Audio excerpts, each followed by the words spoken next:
So today we're going to be replacing the thermostat housing because it's leaking. This is continued from my other video when I replaced the oil dipstick tube. I'm going to relieve the tensioner here on the fixed hex nut here. It's a 19 millimeter because I'm removing it. I'm removing the belt because I need to remove the alternator. So slowly relieve the tension and remove the belt out of the way.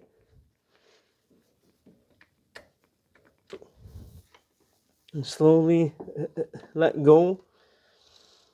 You can use a bungee cord of some sort to hold the belt so you don't need to reroute it.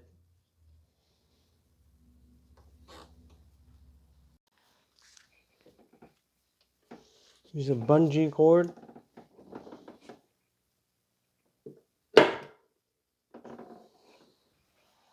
Hold the belt in place. I tied it up onto the hood. Disconnect the connector here for the alternator.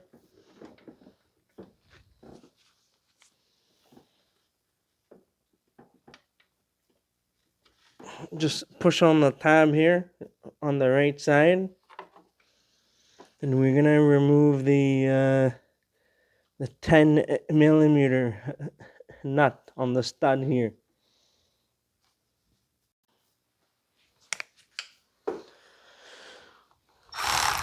So we're gonna move the nut.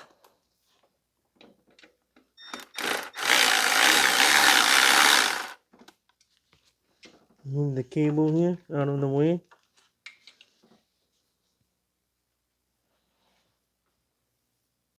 There's a bracket. There's a clip that's hanging onto the bracket. That needs to be removed as well.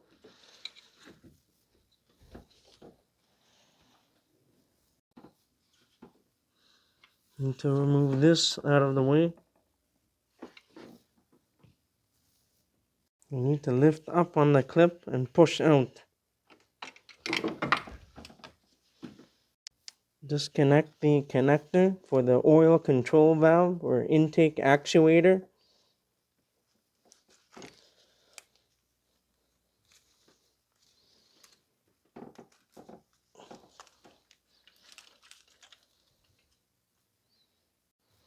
Undo the top mounting bolt. It's a 12 millimeter on top.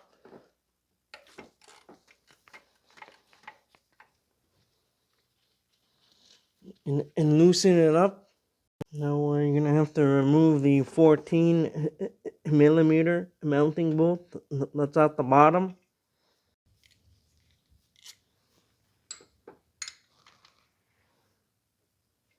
Down here.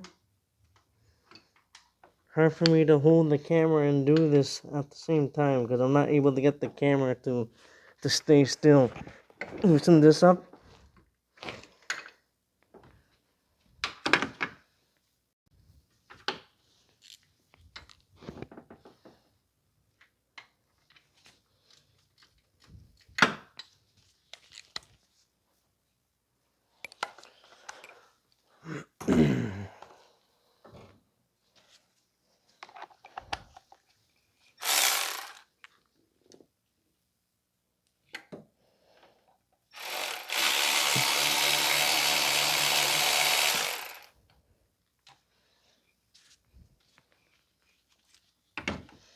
So loosen both of the mounting bolts up and take them out.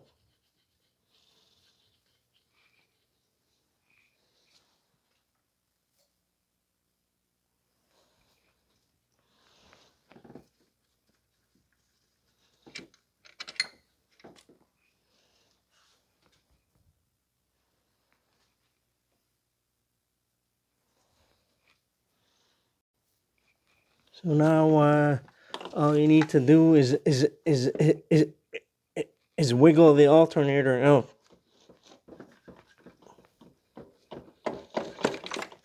until it comes out.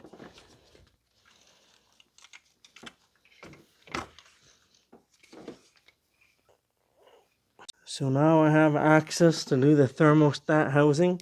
You only need to remove the alternator to do this. You don't need to remove the intake. I just have this removed because I was replacing the oil dipstick tube because it was leaking. So as you guys can see, when I put some force here, you'll see that the coolant will be leaking from the thermostat. See the coolant that's leaking?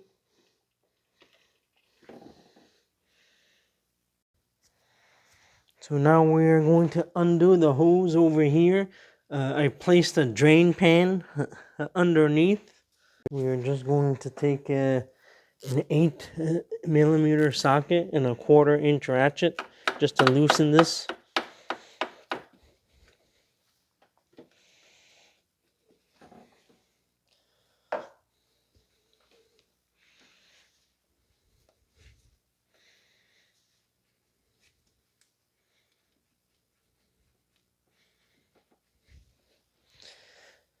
It's probably a good idea to relieve the pressure of the cooling system by removing the pressure cap from the radiator first.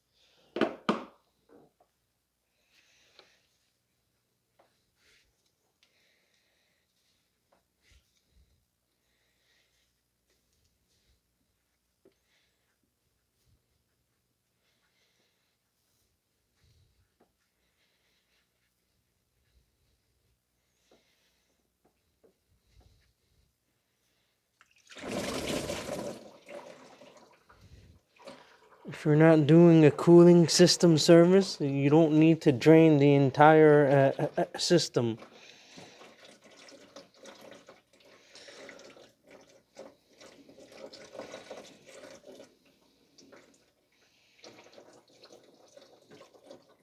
You can remove the two 10mm bolts that's holding the thermostat housing in place. Loosen the two bolts, one on top and there's one at the bottom.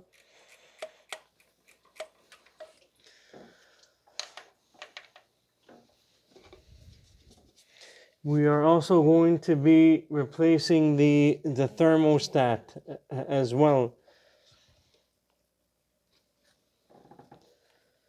Now, unfortunately, this housing and thermostat has already been replaced, but it seems like the thermostat housing is leaking again.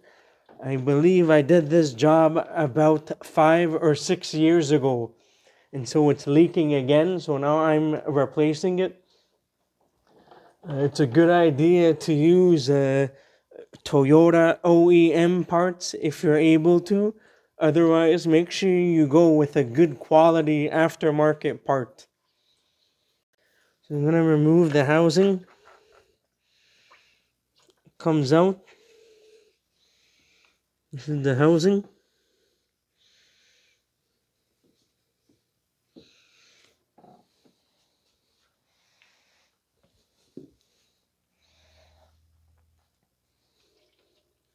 So now remove the thermostat out.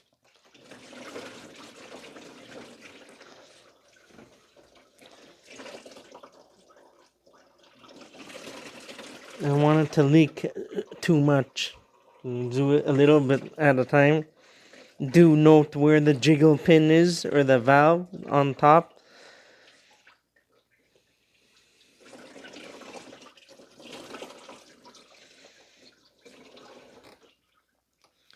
Do note the orientation of the the jiggle valve, the pin. It's at the 12 o'clock position. Clean the surfaces before you install a new thermostat and seal.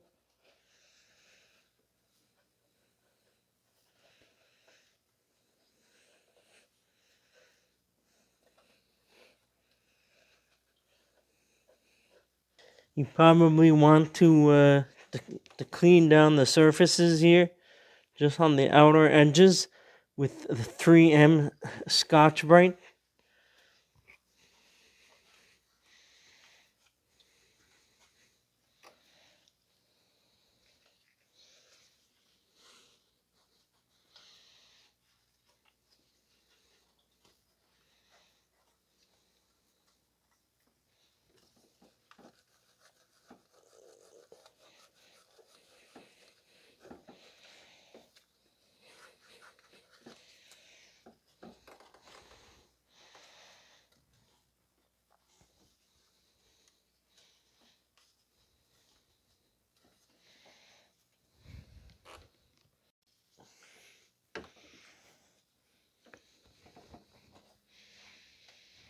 I'm going to clean the inner and the outer surface,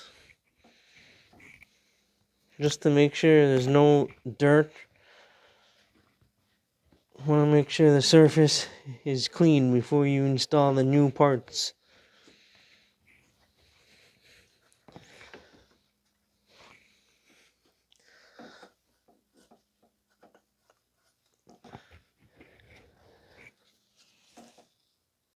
So once you're done cleaning the surfaces, you can take a little bit of brake cleaner and wash down the area.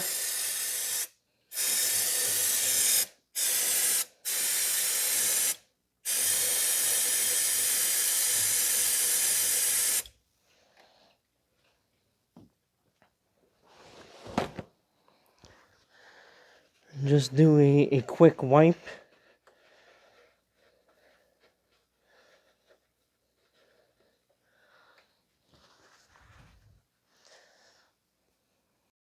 Now I'm using the Eisen thermostat housing.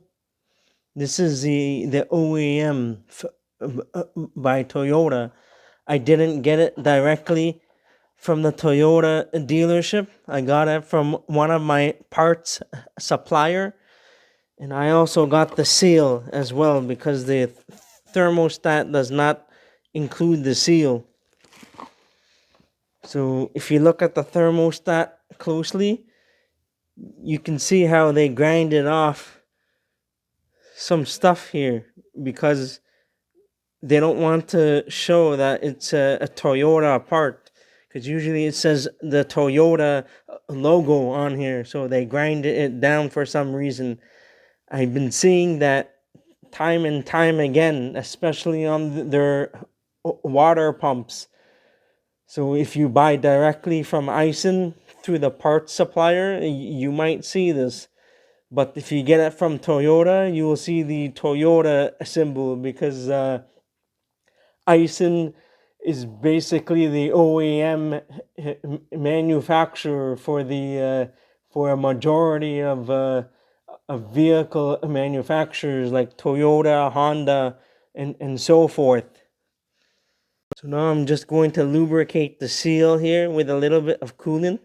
Make sure that the jiggle valve or the jiggle pin is facing upwards in the 12 o'clock position.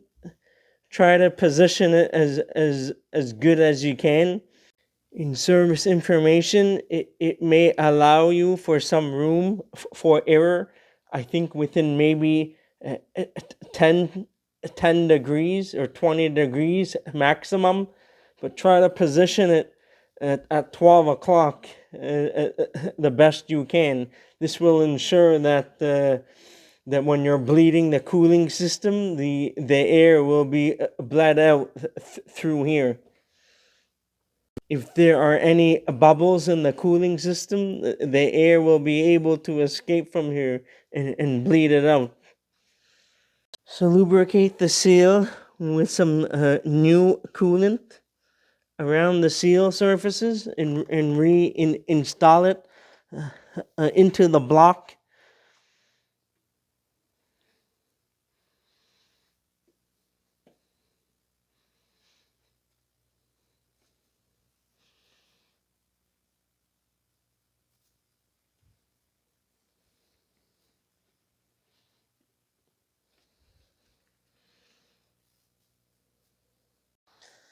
So grab the new thermostat housing. This is a Gates aftermarket part.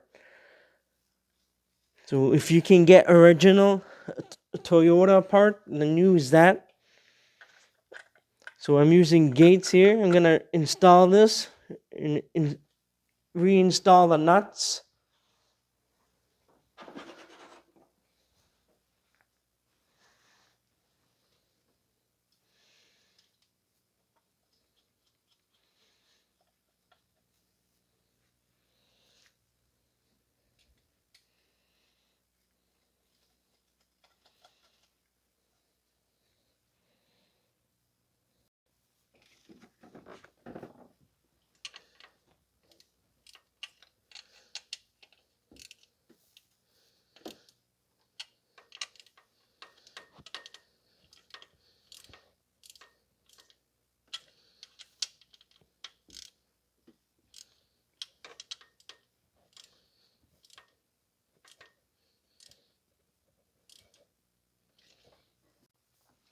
So the torque spec for the nuts are 8 foot-pounds or 11 Newton meters. So I'm gonna be using the 1/4-inch torque wrench. I'm gonna do inch pounds. So for every foot-pound is 12 inch pounds. So 12 times 8 is 96 inch pounds. So I'm gonna torque it to 96 inch pounds, which is again equivalent to 8 foot-pounds. So I'm gonna torque this to 96.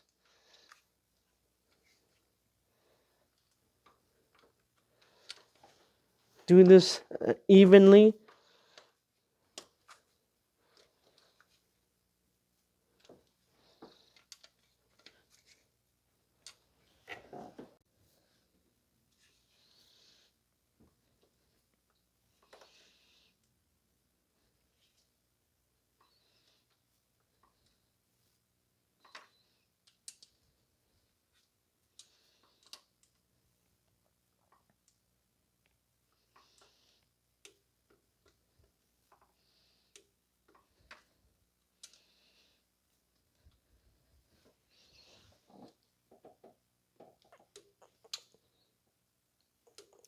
Retorque it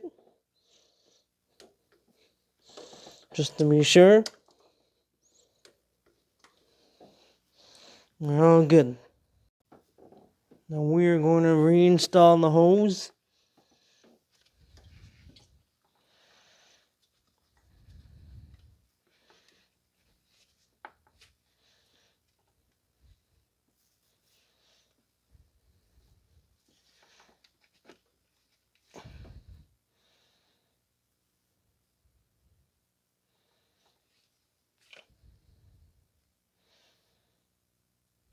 I'm gonna put it this way that in case if later I need to retighten it, I'll have access. So if I put it too far here, I will not be able to reach the hose clamp.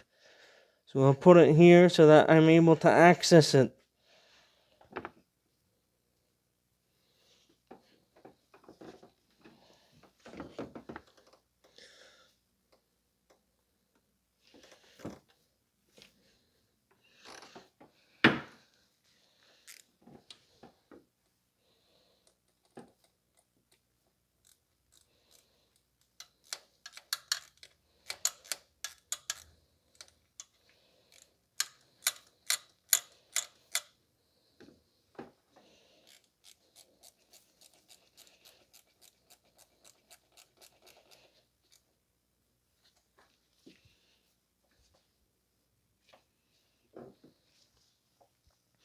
I'm gonna tighten it some more by hand after. I don't want to over tighten it with this ratchet.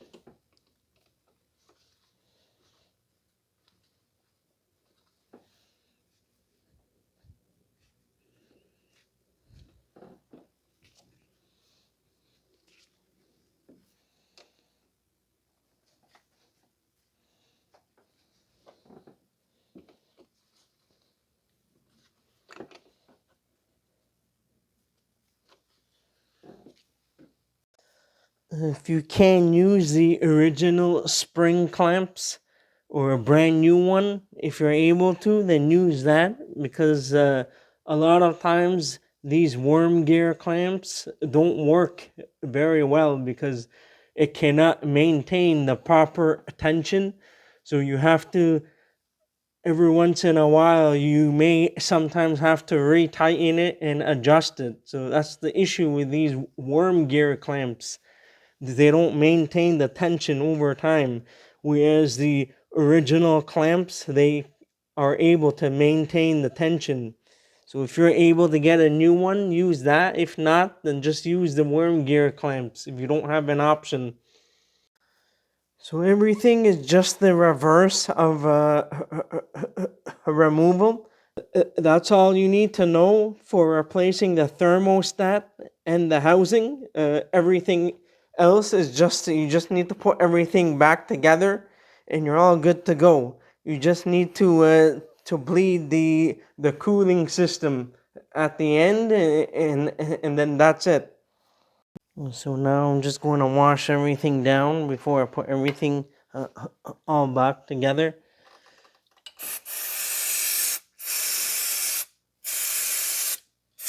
Just wash down all the hard spots and where the oil leaks were, and the coolant.